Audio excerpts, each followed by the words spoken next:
Ya oke guys, balik lagi sama gue ya karena data gak bisa bohongnya. Oke, hari ini Jumat ya John, tanggal 21 Februari 2025 ya.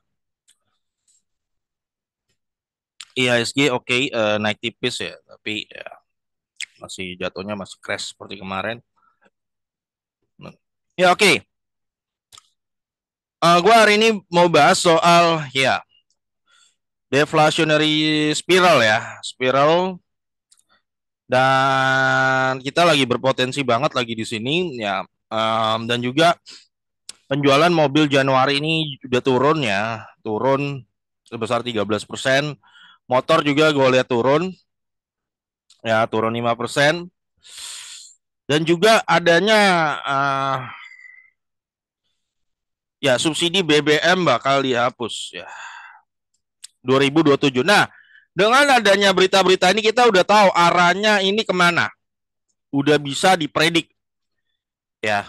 Ini malah dibantah lagi nih. Ini malah dibantah nih. Gue nggak ngerti ya. Kemarin baru-baru berita nih diganti ya, tiba-tiba ada berita DPR bantah. Nah, gini John, jadi ketika kita kemarin gue bahas video inflasi 0,7 dan gua kasih lu contoh-contoh perusahaan bukti di IHSG itu majority lah, mayoritas perusahaan IHSG itu labanya pada turun. Ya, itu sebenarnya bukti memang daya beli melemah. Bukti itu lo gak bisa sangkal. Gak bisa sangkal.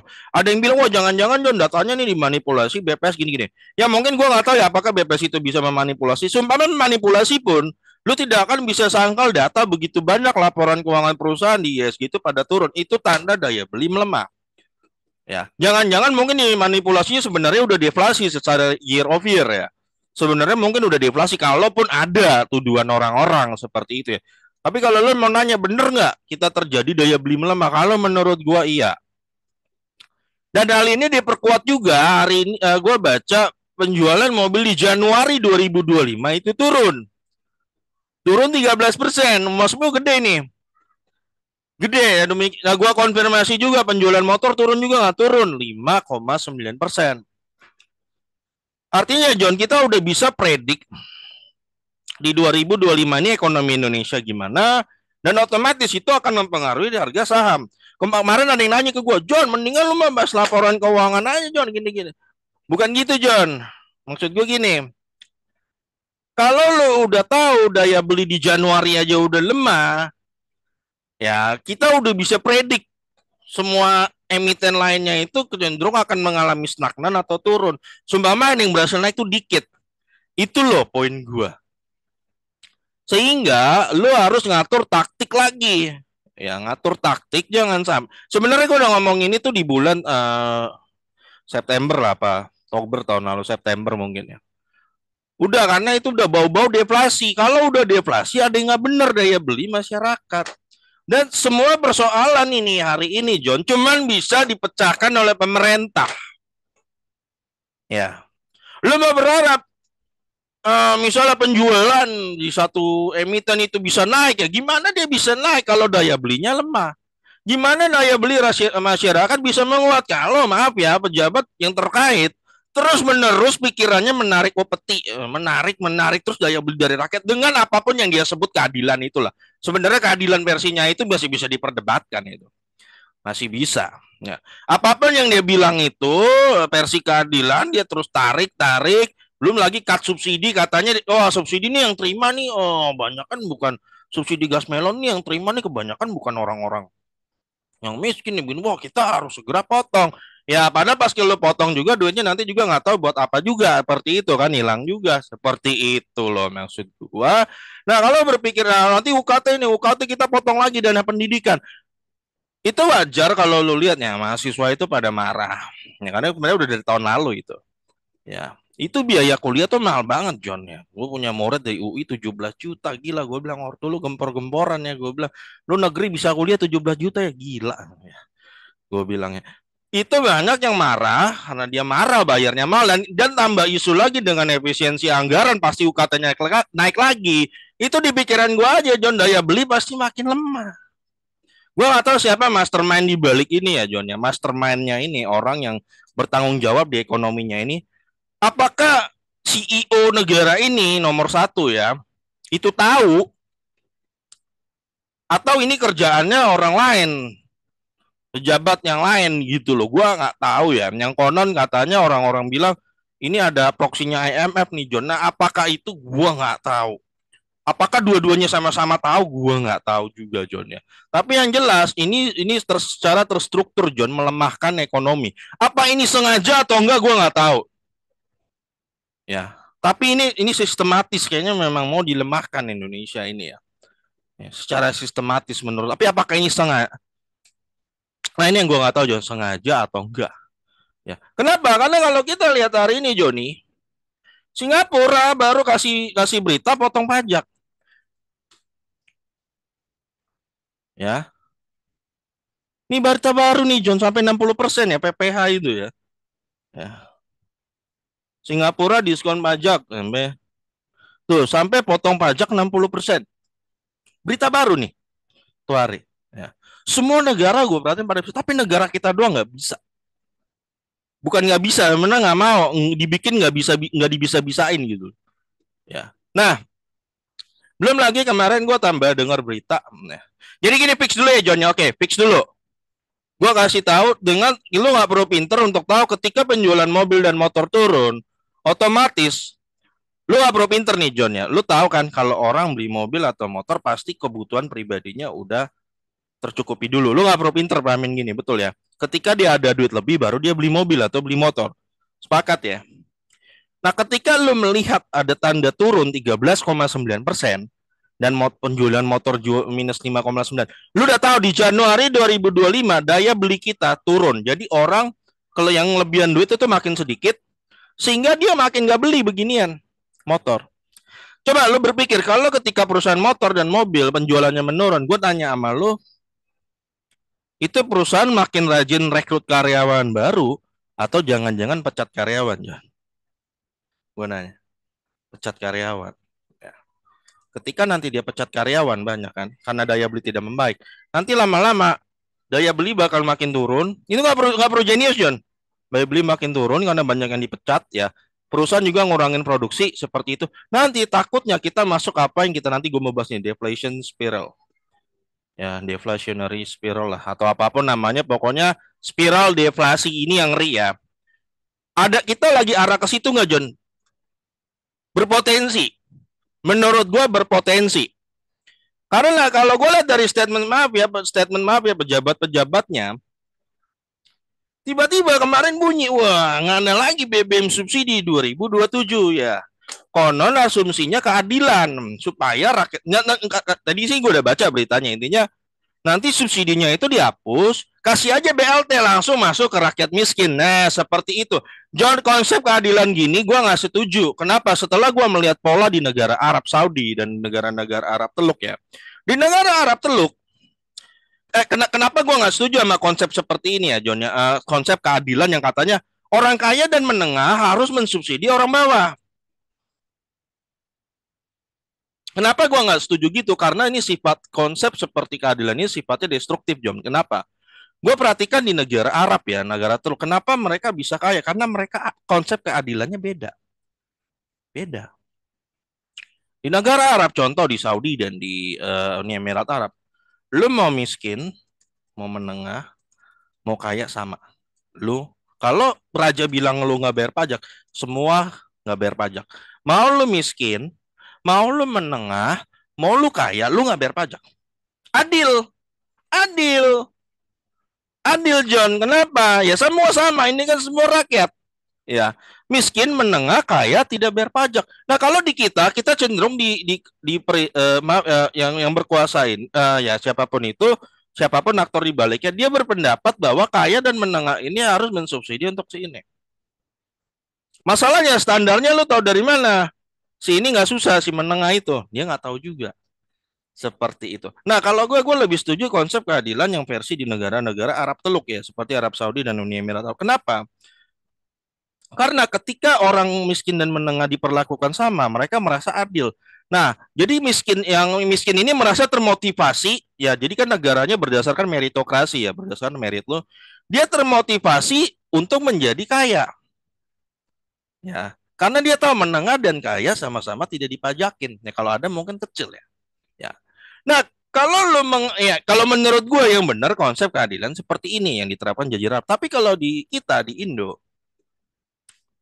contoh yang menengah, lo kan ada yang bayar pajak 35% yang kaya banget ya, ada yang 30%, ada yang 15, ada yang 20. Menurut lo itu keadilan? Katanya ya, menurutnya kaya menengah harus bayar si miskin. Keadilan. Tapi gue tanya, menurut orang menengah dan kaya adil nggak? Nggak adil. Menurut dia nggak adil. Gue contoh misalnya ada orang menengah. Ya. Gue dari kecil belajar capek-capek ngoding ya nggak. Teman-teman gue pada nongkrong mabok-mabokan, gue belajar capek-capek ngoding, gue sampai skill gue level coding gue level dewa, ya skill coding gue level dewa, dan gue bisa kerja WFA dari home, gue dapet job dari luar negeri, dari Amerika misalnya perusahaan Amerika part time, dan ternyata gue bisa menghasilkan 50 juta sebulan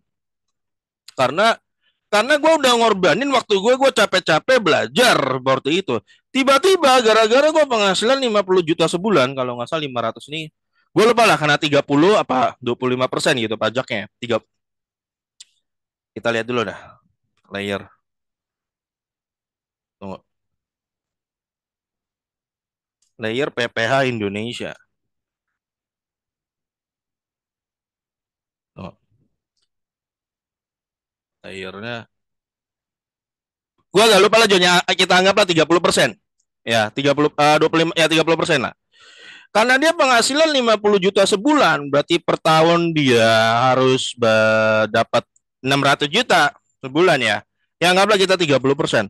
Maka si orang ini 600 juta, dia harus bayar pajak John 180 juta. Pajaknya dia 180 juta PPH seperti itu misalnya. Angka kasar. Si orang ini marah. Gue merasa diperlakukan tidak adil. Ya, jadi orang yang kaya menengah ini juga merasa diperlakukan tak adil. Karena dia merasa diperlakukan tak adil. Dan katanya duit 180 jutanya itu buat dipakai untuk membiayai kalangan bawah versinya. Nah, karena dia merasa diperlakukan tidak adilnya, makanya gue bilang lebih baik gue kabur ke luar negeri. Makalah muncullah sekarang kabur aja dulu. Kenapa kabur aja dulu muncul? Karena orang-orang merasa orang-orang itu diperlakukan tidak adil gitu loh. Jadi jangan sampai kita mempunyai sebuah konsep keadilan ya dengan mengorbankan keadilan orang lain. Seperti itu, John. Demikian juga mungkin para pengusaha yang UMKM gitu yang ditagih pajak gede, ya, dia merasa diperlakukan tidak adil. Ketika dia merasa diperlakukan tidak adil, akhirnya apa? Orang-orang ini kecewa. Nah, ini makanya gue bilang konsep ini destruktif ya. Orang-orang ini kecewa, kecewa ya opsinya bisa banyak. Mungkin ada yang kabur ke luar negeri, ada yang tutup bisnisnya, ada UMKM gitu tutup bisnisnya karena diperlakukan tidak adil oleh sebuah mungkin gue bilang oknum ya yang punya konsep keadilannya yang sebenarnya masih bisa konsep keadilan dia itu sebenarnya destruktif dan bisa diperdebatkan. Nah, celakanya lagi ketika sudah ditarik pajak begitu gede dari kalangan menengah orang-orang ini, ya, dan dikasih ke BLT di kalangan bawah sama yang di orang bawah itu dimainin buat judul.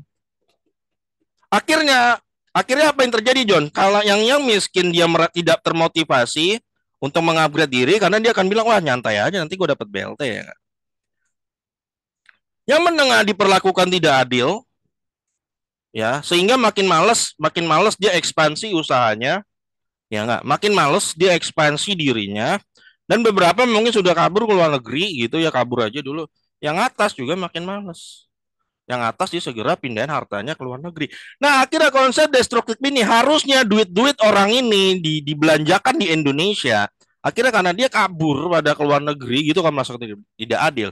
Akhirnya Indonesia kehilangan sendiri orang-orang berkualitasnya dan mereka spendingnya malah di luar negeri dan tidak spending di Indonesia dan akhirnya nanti kita akan bicara terjadilah deflation spiral ini ya. Coba gue tanya John, kalau orang ya Indonesia kan kita kan selalu dapat narasi seperti ini John, wah kita harus menjaga nih putra putri terbaik kita supaya tidak kabur ke luar negeri kan kabur aja dulu kan. Karena gua tanya John, kalau lo ada lihat putra-putri Indonesia bisa hasilkan 50 juta per bulan. Seperti tadi misalnya si orang yang jago coding itu. Orang ini spesial nggak John? Spesial sebenarnya. Spesial dong. Dia spesial dong. Hebat ini orang punya skill. Bisa menghasilkan 50 juta per bulan ya. Apalagi dapatnya duit dari luar negeri dibawa ke Indonesia. Seperti itu kan. Dia kerja WFA. Work from home gitu ya. Daring. Kerja daring.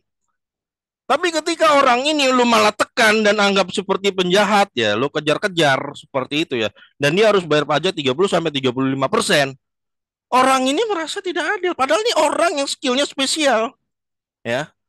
Dia merasa diperlakukan tidak adil. Tidak adil dong. Kita kita jangan sampai mempunyai sebuah konsep keadilan tapi lo mengorbankan keadilan orang lain.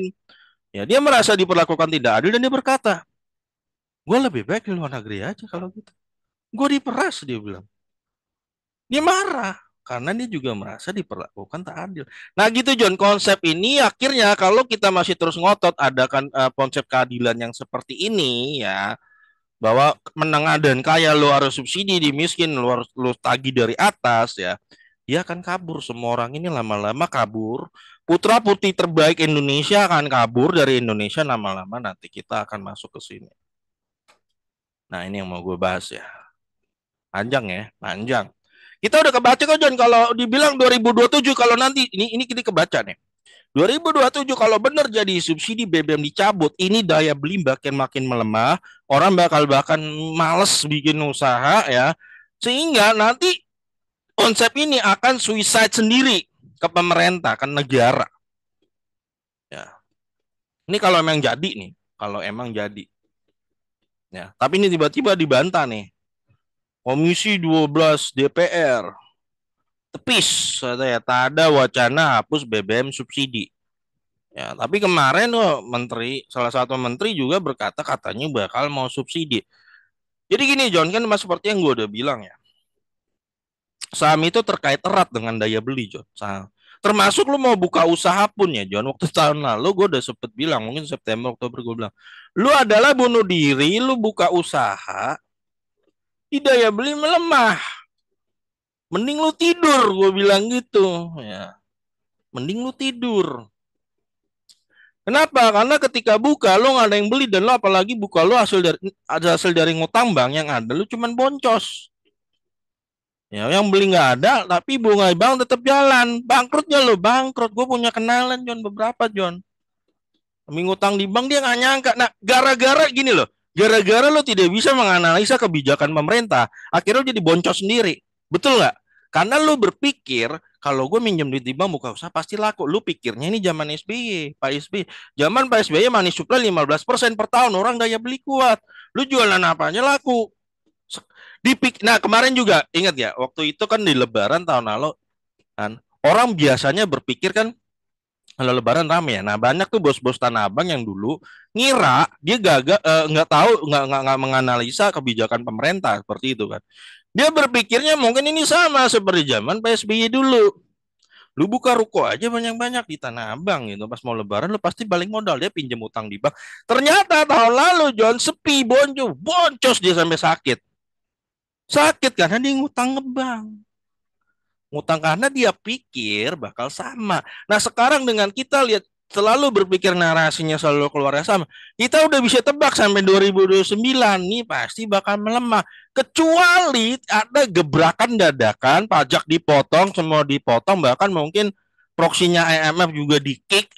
Itu mungkin baru mungkin kita percaya mungkin ada harapan. Tapi ketika kita udah lihat gayanya udah seperti ini, ya, usahakan makin sepi seperti itu, otomatis daya beli melemah, saham pasti rata-rata banyak yang akan mengalami penurunan laba. Makanya dari awal lebih baik paling aman nomor satu perbankan ya. Itu lagi kenapa? Mungkin perbankan labanya naik tipis tapi masih naik ketimbang sektor lain yang pada hancur-hancur nanti labanya. Seperti itu. Udah kita pun sebagai investor siap-siap dari sekarang seperti itu, John. Ya. Ya gimana mau ya? Wah, John lu pesimis banget, John. John, lo kalau lo ikutin video gue dari awal, awal-awal sih, gue tuh termasuk orang yang optimis.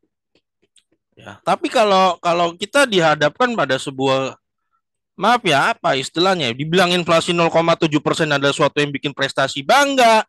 Seluruh dunia bikin iri, itu bagaimana? Sedangkan data di lapangan penjualan pada turun. Dan dia masih tidak mau apa ya istilahnya menyadari ini sudah tanda, udah bad signal gitu loh. Udah negatif, sinyalnya malah ditafsir positif ya udah. Nah, apa itu Johnnya? Deflation spiral. Ini yang ngeri ya, deflation spiral itu di mana ada semacam spiral itu nanti dia akan bolak-balik ya. Bolak-baliknya berujungnya terus pelemahan daya beli. Nah, pertama biasa gejalanya less spending. Ketika masyarakat spendingnya mulai berkurang terhadap barang-barang dan jasa, nah ini gejala awalnya. Apa yang membuat less spending? Lu nggak perlu pinter, John. Apa yang membuat rakyat less spending? Ketika lu terus-menerus menaikkan pajak pada rakyat, menyedot dan memperbanyak iuran, mencabut subsidi, UKT you naikin, subsidi lu mau cabut, masyarakat atau lu mau naikin iuran lagi, BPJS segala macam dengan segala macam argumentasi keadilan versi, you ya seperti itu, apapun itu alasannya, you menghancurkan daya beli. First, ketika duit itu ditarik di rakyat seperti itu dia akan less spending. Nah, ketika less spending, wah perusahaan bingung loh kok barang gue jadi yang tadinya misalnya gue satu hari laku 100 misalnya. Kok jadi tiba-tiba laku 70, cuma 70 terjadi penurunan 30%. Sehingga terjadi oversupply di barang dan jasa. Ketika ya hukum ekonomi itu gampang banget John. Ketika supply suatu barang dan jasa lebih banyak, harganya pasti turun nggak? Turun, of course. Turun kenapa? Masih nggak ngerti. Misalnya gini, lu biasa buka bakso 20.000, 100 orang laku. Nggak usah 100 ya, 20 misalnya. Tiba-tiba, kok kok gue jual 20.000, sekarang cuma yang beli cuma 4 orang ya. Wah gawat nih, gue nanti nggak balik modal. Iya nggak? Oh ya udah deh, gue turunin 17.000. Terjadi deflasi kan turun. Oke, ternyata pas diturunin, oke dari 4 naiklah jadi 10, tapi tetap lebih rendah. Yang tadinya biasa gue jual 20.000 beli 20 orang, kok sekarang ini udah gue jual 17.000 cuma 10. Wah, karena dia lihat tiap hari cuma beli 10, dia pesen daging ayam sama sapi lebih dikit nggak John? Ke supplier lebih dikit. Lebih dikit Joni. Ya, ketika dia udah pesan lebih dikit, suppliernya bingung loh, kok yang pesen makin dikit juga ya daging. Pesan. Dia pesan ke peternak, peternak ayam ini juga lebih dikit. Akhirnya karena lebih dikit semuanya saling mem-PHK, warung baksonya saya juga PHK karyawannya, suppliernya juga PHK karyawannya karena permintaan dikit, peternaknya juga supplier PHK karyawannya dia pemangkasan karena permintaan dikit. Itulah yang disebut nanti endingnya akan terjadi deflation spiral seperti ini. Nah itu John. Kalau ini nggak segera diatasin ya, maaf ya kalau menurut gua ketimbang pejabat-pejabat terutama yang terkait di bidang ekonomi ya, ketimbang ketimbang ini ya bikin statement-statement yang bikin kita tertawa seperti itu ya. Wah, ini mau bikin iri nih seluruh negara. Lebih baik kerja deh kalau kata gua mah. Ya, fix aja dah. Fixin yang cepet-cepet kalau enggak lo akan di sini segera. Nah, ketika tadi udah oversupply harga turun kan seperti tadi yang gue cerita bakso turun 17.000 semua pada turun. Kenapa? Ya itu pada banting harga pun juga yang beli dikit. Nah, ketika dia sudah, ini gue gak kelihatan lagi. Nah, smaller cash flow ya, ya cash flow di perusahaan makin dikit nggak? Karena kan yang beli dikit kan, harga makin jatuh kan? Ya, ketika perusahaan cash flow makin dikit ya ngapain John? Ada yang efisiensi, of course, ya, efisiensi. Efisiensinya gimana? Ya pecat karyawan, of course.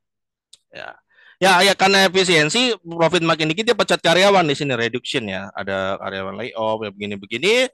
Akhirnya pengangguran meningkat, meningkat gak John? Pengangguran meningkat Johnny, meningkat, of course ya meningkat.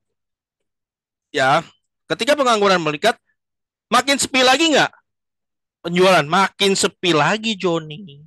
Makin sepi lagi, makin turun lagi, makin turun lagi, turun lagi, turun lagi. Inilah yang disebut deflation spiral. Ya. Hari ini gue lihat ada PHK di dua, satu di Garut, perusahaan bulu mata, satu lagi Sunken. Kenapa itu bisa terjadi? Ya itu lu terus menerus naikin tax ya, mencabut subsidi, daya beli itu lemah. Pertama gini, lu kena dua ya, kena dua John, dua.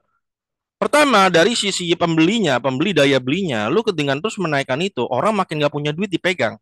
Kalau dia makin gak punya duit, gimana dia caranya beli produk-produknya perusahaan bulu mata sama produk Sanken? Gimana? Gak bisa ya. Lama-lama dia penjualan turun, dan lu teksnya lu juga teksin perusahaannya juga makin gede. Oh dia makin stres John. Perusahaannya juga stres, rakyatnya stres, perusahaannya stres. Sama, dua-duanya stres. Ya. Belum lagi dari sisi perusahaannya yang di perusahaannya kesel juga gitu ya. Lu udah bayar teks gede ke negara, tapi masih ada pungutan liar. Nah, kalau nggak salah yang si Sanken itu gara-gara pungutan liar ya, katanya ya. Pungutan liar dari ormas-ormas tertentu. Lah perusahaan ini akan nanya, gua bayar pajak gede ke negara, tapi negara nggak bisa selesain, nggak bisa selesain tuh pungutan liar. Gua lapor juga percuma. Terus buat apa gua bayar pajak? Buat apa? Iya nggak. Perusahaannya juga makin lama makin capek ya diputusin pindah aja. Gua nggak tahu itu pindahnya apa ke Jawa Tengah apa ke Vietnam, gua nggak tahu. Tapi itu semua beruntun John. Jadi gini, jangan sampai negara hanya tahu menaikkan pajak tapi tak ada tanggung jawabnya di situ. Kalau tidak bisa bertanggung jawab jangan dinaikkan. Ya, ya itu juga menurut gue yang miss dari beberapa pejabat negara kita nggak tahu bahwa namanya perusahaan itu dipalak juga oleh pungutan-pungutan yang ilegal seperti itu. Dengan kita yang legalnya ikut naik, ilegalnya ikut naik, ya tertekan lah perusahaannya seperti itu. Demikian juga rakyat juga dipajakin dengan dipajakin dengan dan juga pencabutan subsidi. Daya beli juga melemah, ya lama-lama lu akan ke sini. Udah dekat ini kalau kalau tidak segera diadakan apa ya perubahan yang ibarat reformasi pajak lah, reformasi ekonomi atau pajak terus di India yang namanya reformasi pajak itu menaikkan PTKP ya dari 120 ke 200 juta. Di kita namanya reformasi pajak itu semakin menaikkan pajak supaya orang makin bayar makin lebih. Itu aja udah beda tuh, ada dua menteri keuangan tapi pahamnya beda, sama-sama beda, dua-duanya beda paham. Nah itu aja. Jadi ya kalau lu nanya John kenapa nggak bahas laporan keuangan lagi John, kalau sesuatu yang udah bisa terprediksi gara-gara daya beli gitu ya, ya you udah know sebenarnya, lu udah bakal tahu arahnya kemana, lu harusnya udah siap-siap dari sekarang seperti itu. Tapi kalau gue tetap stay di perbankan ya, kenapa itu lagi, karena itu emiten yang di backup oleh BI, apapun hancuran itu pasti pertama yang akan disuntik dana gede-gedean itu bank. Kalau yang emiten lain, makanya gue bilang emiten lain tuh kagak. Takutnya banyak emiten tiba-tiba bangkrut. Seperti itu. Itu yang gue ngeri, John, dengan deflasi spiral. Situasi ini hanya bisa difix oleh pemerintah, udah. Ya. Tapi kalau misalnya, ya gue nggak tahu ya, apa yang itu balik lagi. Apakah CEO negara kita ini tahu, ya, jangan sampai dengar omongan, hanya tahu dengeran omongan anak buah bilang fan-fan aja nih inflasi kita bikin iri negara tetangga loh, Pak. 0,7. Nah, minimal CEO negara kita tuh harus paham juga. Ah, yang bener loh. Gitu dong. Dibaca juga data-data lainnya. Jangan hanya dengar laporan. Nah, kita juga harusnya CEO juga bisa nganalisa ya. Jangan hanya dengar laporan bendahara seperti itu. Baik-baik aja nih negara kita bikin iri loh. Kita kalau nggak ngerti kan, oh iya juga ya kok bikin iri. Tapi kok demo di mana-mana. Gini loh, terakhir ya John, gue bilang bukan anak kita juga mau mendiskredit, ini gini loh, kita mau berkata seperti ini bunyi karena tidak baik juga buat politik gitu loh, sangat tidak enak ketika lo terus menerus nih, contoh UKT, pengefisiensi anggaran berpotensi UKT dinaikkan, itu mahasiswa jadi punya alasan ya, dan situasi ini makin mudah membuat rakyat untuk terprovokasi. Yang diurugikan siapa? Ya pemerintahan sendiri seperti itu. Ya, jangan jangan malah terus-menerus denial dan bilang ini enggak tuh kita ekonomi tetap baik padahal turun di mana-mana seperti itu. Yang rugi kita sendiri secara politik nggak ada untungnya. Kalau lu nanya gimana fixnya Johnny, simple, lu potong pajak udah kelar ya. Perbanyak subsidi, memang subsidi itu job you. Duitnya dari mana John? Ada duitnya ya. Itu duitnya ada. Ya gue nanti ngomong-ngomong defisit anggaran panjang lagi ya. Kalau ditanya duitnya ada, kayak gini aja deh. Kalau Menteri India itu bisa, dia ada duitnya. Kalau lu nggak ada duitnya, itu aja. Kalau lu sendiri nggak ada duitnya, tuh Singapura bisa ada duitnya. Kalau lu tanya India secara PDB per kapita nggak lebih gede dari kita. Kalau di total iya, kalau di total PDB total iya dia lebih gede karena penduduk 1 M. Tapi kalau rata-rata per kapita India masih di bawah kita tuh dia ada duitnya, bisa ya. Nah itu aja sih John. Ya udahlah, semangat ya John ya. Semoga ada keajaiban yang merubah arah perekonomian. Tapi kalau nggak ada pun ya lu udah siap-siap ya, udah dikasih tahu nih penjualan Januari udah turun ya berarti ya pasti yang lainnya udah nggak bakal jauh-jauh lah seperti itu. Oke guys, sampai ketemu lagi video gue berikutnya karena data nggak bisa bohong ya.